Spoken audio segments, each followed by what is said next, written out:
The face-off between the federal government and the electricity workers. Now, the workers are threatening to stop electricity supply nationwide if the government fails to meet their demands.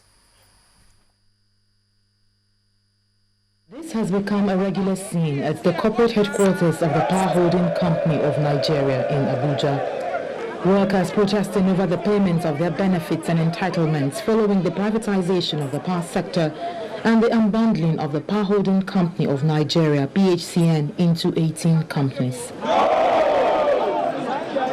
Since the government and the workers are yet to reach an agreement over the severance package, the workers often argue that privatization should be on hold till negotiations over labor issues are resolved. One of the high points of the agitation was a takeover of the transmission company of Nigeria by a Canadian firm, Manitoba Hydro International. A 3-year management contract of $23 million with an advance payment of $2.5 million. The issues were further compounded by the deployment of the military in the premises of PHCN, and the workers saw this as a ploy to clamp down on them. If you say that the Manitoba should come and take over this place without settling the workers' entitlement, it's not good. And if the government do not want negotiation anymore, let them come out and tell the whole world.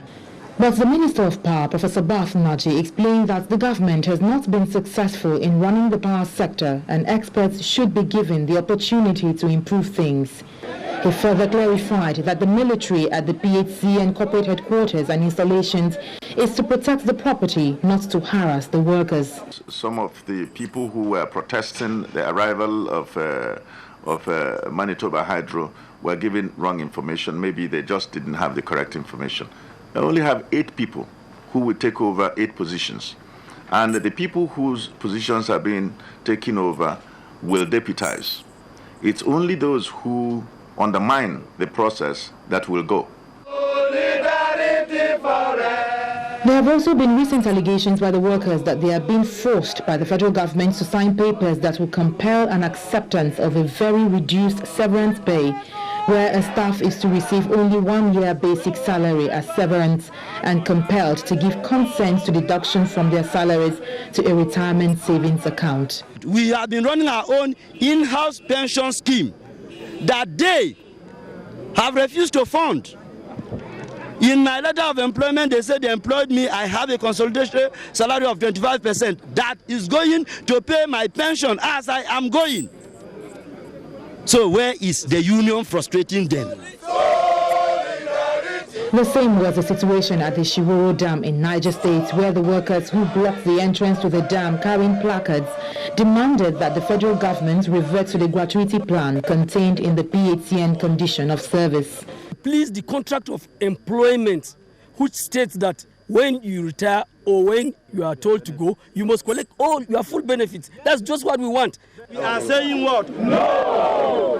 The bone of contention here is that the PHCN workers have been running their own in-house pension scheme that entitles them to 25%, but the government argues that the union's pension scheme lacks sufficient funds, which their leaders, whom are the signatories, have not been able to account for, and as such they must settle for 15% based on the 2004 Pensions Act. We have responded to their demands. We started off by paying them their monetization, which was in the region of over 50 billion naira. They received 50% increase in salary. We've done everything possible to take care of all their concerns. A committee was also constituted recently by the Minister of Power to look into the corruption in the PHCN pension scheme, allegedly amounting to about 200 billion naira. Meanwhile, the Nigeria Labour Congress has issued a 7-day ultimatum for government to pay PHCN workers their alleged 25% contribution to their superannuation scheme as terminal benefits, as well as withdrawal security from PHCN installations, failing which organized labour would embark on a nationwide strike. There have been claims by some staff who have received their checks to have been given as little as 80,000 naira as gratuity. But the Bureau for Public Enterprise, BPE, has released a document showing that the least worker at the PHCN at grade level 1 is entitled to over 500,000 naira, while some senior officers at grade level 17 will take home as much as 38 million naira. The privatization of the power sector is expected to kick off fully by the end of October this year. But these lingering issues are raising concerns over the possibility of that. Many are suggesting that the solution to this problem lies in more clarity and compromise from both sides.